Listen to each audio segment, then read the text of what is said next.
Alhamdulillah wassalatu wassalamu ala Rasulillah wa ala alihi wa ashabihi wa mawala, amma ba'du.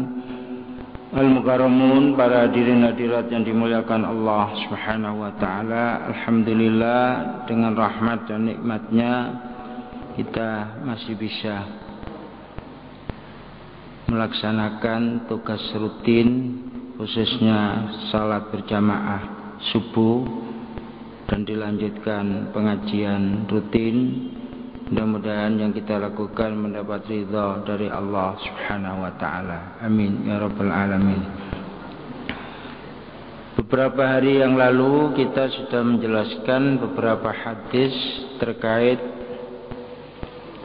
memandang kehidupan di dunia.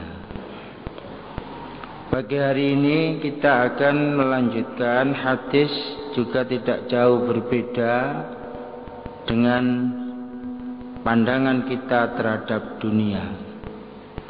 Bismillahirrahmanirrahim. Wa an Sahal bin Sa'id As-Sa'idi radhiyallahu anhu qala qala Rasulullah sallallahu alaihi wasallam law kanatid dunya ta'dilu 'indallahi janaha ba'udatin ma saqa kafiran minha syurbata ma'in.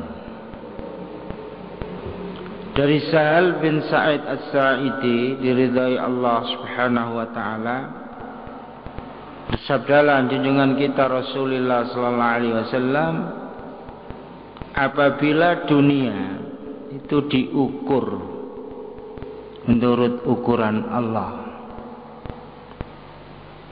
itu tidak jauh berbeda, hanya sekedar sayapnya lalat. Perbandingannya kecil sekali, seperti sayapnya lalat, bukan lalatnya, sayapnya lalat. Ma saqa kafiran minha syurbata ma'in, tidak akan memberi minuman kepada orang kafir hanya sekedar tetes air. Di sini Bapak-bapak, Allah memandang kehidupan dunia itu sangat remeh,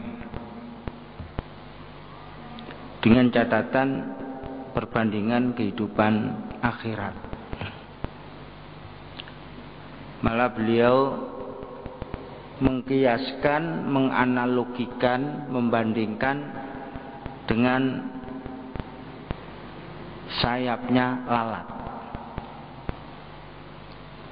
Niku sedikit sekali, sehingga Allah di dalam ayat istilahnya ba'udah niku lalat, itu perumpamaan yang sangat remeh, tapi justru itu sebagai perbandingan.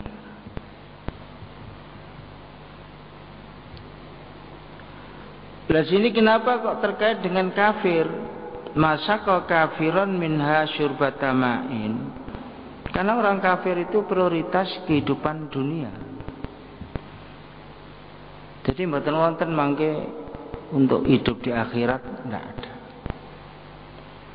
Kehidupan dunia yang dianggap seperti itu di pandangan Allah adalah sangat remeh. Sehingga kita harus bisa mendudukkan persoalan kehidupan di dunia. Satu segi ada hadis mengatakan, barang siapa ingin hidup terus menerus, bekerja dengan baik, tapi kamu jangan melupakan kehidupan akhirat. Hadis ini hakikatnya kita boleh memperhatikan kehidupan dunia, tetapi jangan lupa perhatian kepada akhirat. Sehingga ada hadis yang mengatakan hubbud dunya ra'su kulli khati'atin. Senang pada kehidupan dunia adalah satu persoalan sebagai sumber kesalahan mutlak. Sebab apalagi sak mangke Pak, kasus korupsi barang itu kan kehidupannya untuk rata-rata dunia Pak. Masa bekerja baru berapa tahun bisa nyimpen 28 miliar. Itu satu contoh saja bagaimana di departemen-departemen yang lain. Sehingga kalau itu enggak diselesaikan, ya jangan diharap negara akan makmur. Enggak mungkin. Korea itu aja presidennya korupsi hanya berapa? Enggak ada 6 miliar Pak penjara. Kita triliunan aman saja. Soeharto itu diprediksi 375 triliun. Tapi mana? Ya enggak ada apa-apa. Dan kita juga tidak tahu sejauh mana nanti bisa dilaksanakan dengan sebaik-baiknya. Wong sementara yang menegakkan juga banyak melakukan yang seperti itu. Makanya sekarang rame-rame korupsi, koruptor harus dihukum mati itu. Iya mungkin hanya aturannya, tapi pelaksanaannya kan berbagai hal. Wingi rame-rame Artalita mendapat potongan setengah tahun. Akhirnya semua lapisan penegak hukum rame-rame bagaimana mempermasalahkan seperti itu. Baik Bapak-bapak, ini karena apa Allah Subhanahu wa taala selalu memperingatkan kepada kita? Karena pada umumnya orang itu banyak memprioritaskan kehidupan di dunia pada umumnya. Akhirat sangat sedikit sekali. Tapi pada tataran tertentu ada orang-orang yang memang sudah mulai awal ingat kehidupan akhirat, sehingga sangat hati-hati melakukan kehidupan di dunia. Istilahnya hati-hati di dalam melakukan sesuatu, kalau suatu ketika kamu akan terpeleset. Makanya istilah orang Jawa, hati-hati nek melangkah. Sebab kalau sudah kepleset, sulit nanti bangun lagi. Ini satu hadis. Jadi Allah Subhanahu wa taala memberikan perumpamaan barang yang paling dianggap tidak ada nilainya, seperti lalat nih. Tapi ternyata semua makhluk Allah itu bermanfaat. Contoh, lalat itu justru banyak sekarang ahli penemuan-penemuan bagaimana ingin mendapatkan obat lalat yang mujarab. Kalau kita nopo, Pak, mboten ketemu apa? Ya tapi itu semuanya untuk kemaslahatan kita bersama. Contohnya orang kafir, karena orang kafir itu prioritas kehidupan dunia semaksimal mungkin, karena mereka tidak tahu dan tidak paham bagaimana nanti kehidupan di akhirat. Kita lanjutkan, hadisnya hampir sama. Niki diriwayatkan Imam Tirmidzi dan ini hadis sahih. Bismillahirrahmanirrahim. Wa an Abi Hurairah radhiyallahu anhu qala sami'tu Rasulullah sallallahu alaihi wasallam yaqul ala inna dunya mal'unah mal'unun ma fiha illa dzikrullah wa ma walahu wa aliman wa muta'alliman. Dari sahabat Abu Hurairah radhiyallahu anhu, beliau berkata, saya mendengar Rasulullah SAW bersabda, Ingat bahwa dunia itu terkutuk. Mal'una niku dilaknati. Mal'unun ma fiha, semua itu terkutuk kecuali orang zikir kepada Allah. Wa ma walahu, dan terkait dengan zikir kepada Allah, dan termasuk orang yang alim dan orang yang muta'alim, orang yang belajar dan orang yang mengajar. Ini juga peringatan kepada kita bahwa di dunia itu dianggap terlaknat. Bahkan di sini Allah mengatakan terlaknat orang yang hidup di dunia kecuali mereka yang zikir kepada Allah. Nah, ini memberikan peringatan kepada kita bahwa hakikatnya orang hidup itu ada yang menciptakan. Semua kehidupan ada yang menciptakan. Siapa? Kalau kita jelas Allah. Agar supaya kita itu bermanfaat kehidupan di dunia, kita itu ingat yang menciptakan. Siapa? Allah. Salah satu kecintaan kepada orang yang menciptakan adalah zikir kepada Allah. Pramila zikir itu bisa di mana-mana sampean, dan tidak harus punya wudu. Sampean dalam kendaraan bisa zikir kepada Allah, naik bis zikir kepada Allah, naik mikrolet zikir kepada Allah, di mana saja boleh zikir kepada Allah, kecuali tempat-tempat yang memang tidak boleh zikir kepada Allah. Sampai nang WC aja zikir. Nok WC tempat yang kotor tak boleh. Sehingga doa masuk WC itu sebelum masuk itu Pak dibaca, bukan waktu kita di dalam, tidak. Makanya doa dukhul ilal khala, doa untuk masuk WC,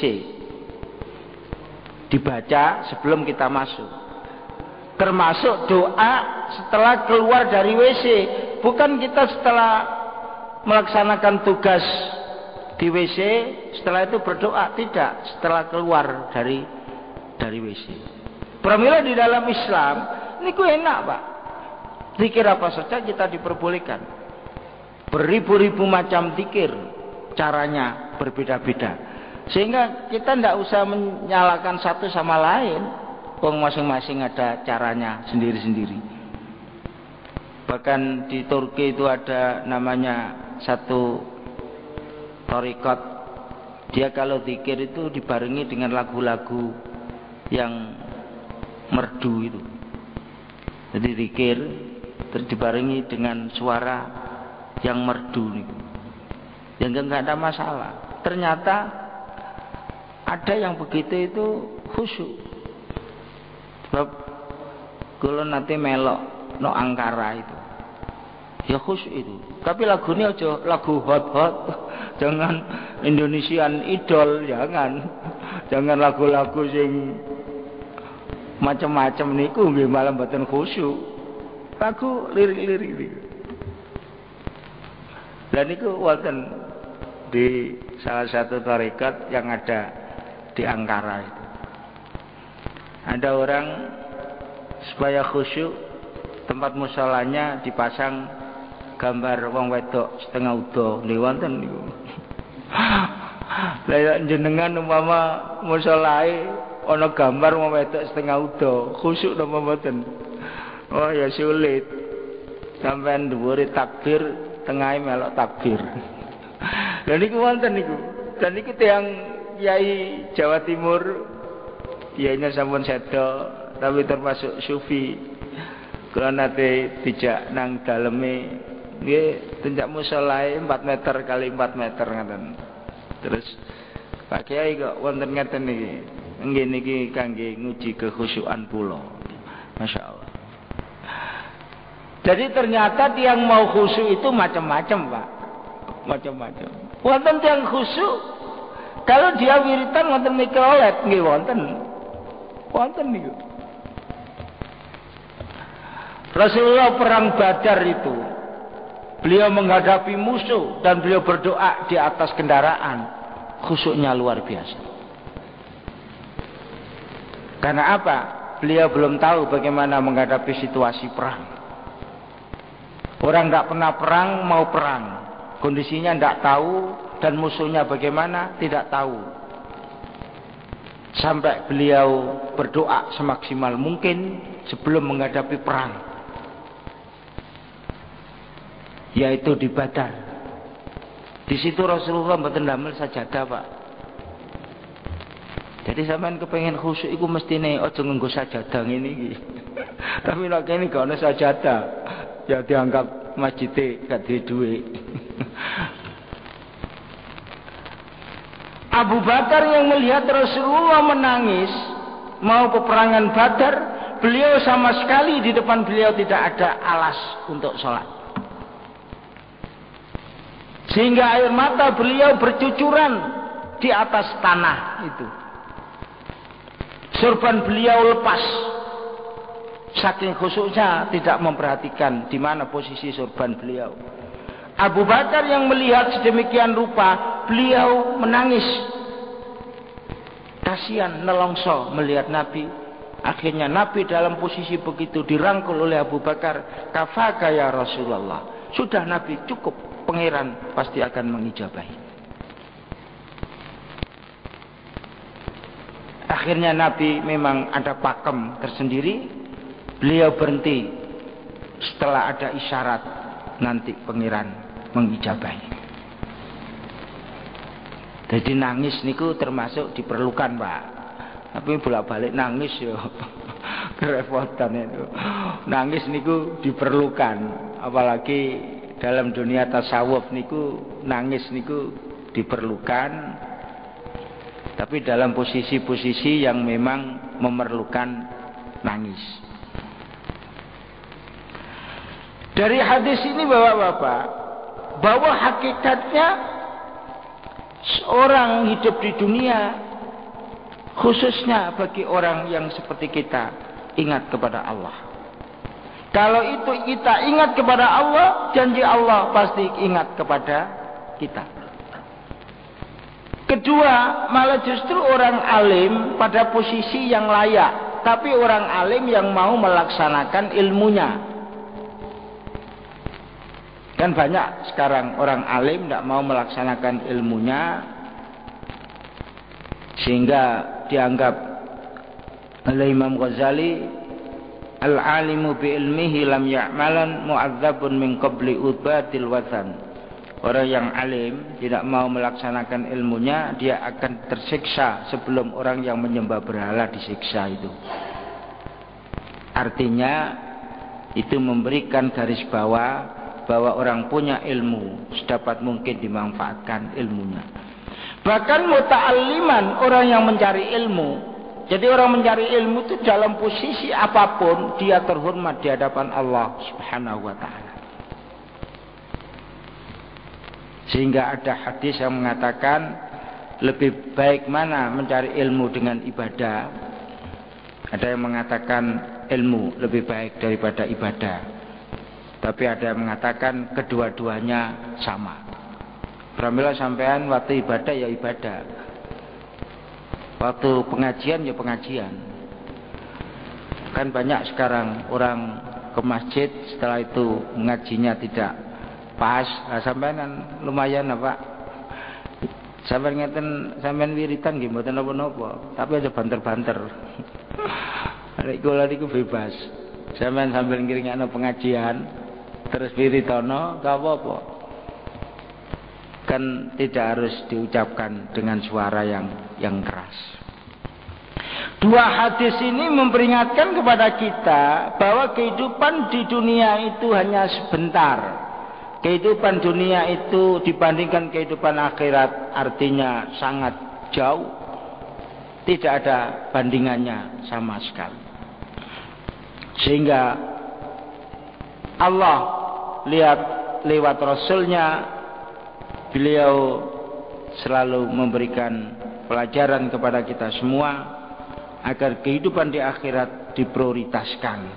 Dan hadis ini sering dan senada dengan hadis-hadis sebelumnya.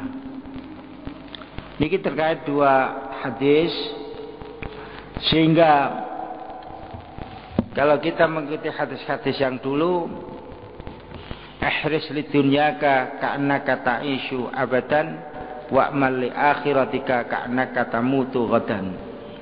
Kalau Anda ingin hidup baik di dunia, usahakan semaksimal mungkin, tapi jangan lupa kehidupan nanti di akhirat. Karena apa? Kehidupan akhirat tidak ada habis-habisnya. Kehidupan dunia ada batas-batas tertentu. Niki dua hadis terkait dengan kehidupan di dunia. Mudah-mudahan dua ini bisa menjadi pegangan kita. Tadi kita sudah sebutkan kenapa dicontohkan orang kafir. Karena orang kafir tidak mempercayai kehidupan di akhirat. Makanya mereka semaksimal mungkin usaha untuk kehidupan di dunia saja.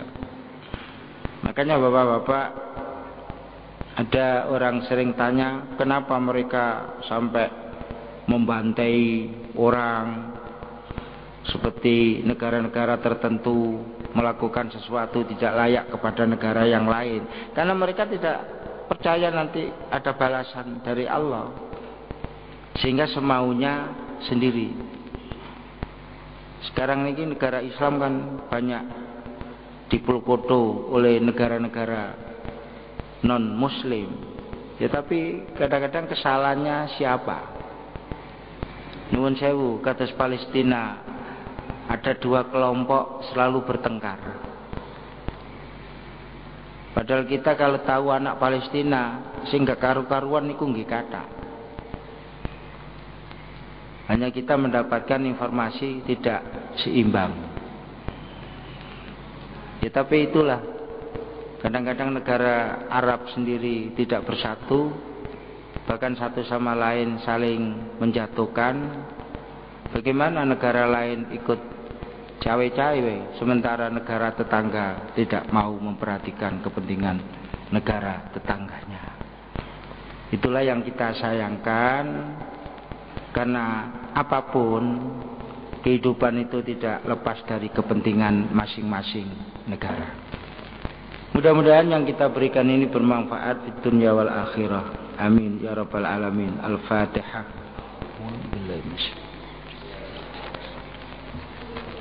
Iyyaka na'budu wa iyyaka nasta'in. Shiratal mustaqim. Shiratal ladzina an'amta 'alaihim ghairil maghdubi 'alaihim waladdallin. Allahumma salli wa sallim wa barik ala Sayyidina Muhammad wa sallim wa radiyallahu ta'ala an kulli sahabati Rasulillah ajma'in. Walhamdulillahi rabbil alamin. Allahumma aftah alaina hikmatak wa ansur alaina min khazain rahmatik. Allahumma sallimna min afatid dunya wa adzabil akhirah wa fitnatima wa baliyatima innaka ala kulli syai'in qadir. Allahumma nawwir qulubana kama nawwartal arda binuri syamsika wa qamarika abadan abada. Rabbana hab lana min azwajina wa dhurriyyatina qurrata a'yun waj'alna lil muttaqina imama. Allahumma sallimna min afatid dunya wa adzabil akhirah wa fitnatima wa baliyatima innaka ala kulli syai'in qadir. Allahumma a'inna ala dzikrika wa syukrika husna ibadatik. Allahumma inna nas'aluka al-huda wat tuqa wal afafa wal ghina. Allahumma inna nas'aluka al-'afwa wal 'afiyah wal mu'afata ad-da'imah fid dini wad dunya wal akhirah innaka ala kulli syai'in qadir. Rabbana atina fid dunya hasanah wa fil akhirati hasanatan wa qina adzabannar. Subhana rabbika rabbil izzati amma yasifun wa salamun alal mursalin walhamdulillahi rabbil alamin. Wassalamu alaikum warahmatullahi wabarakatuh.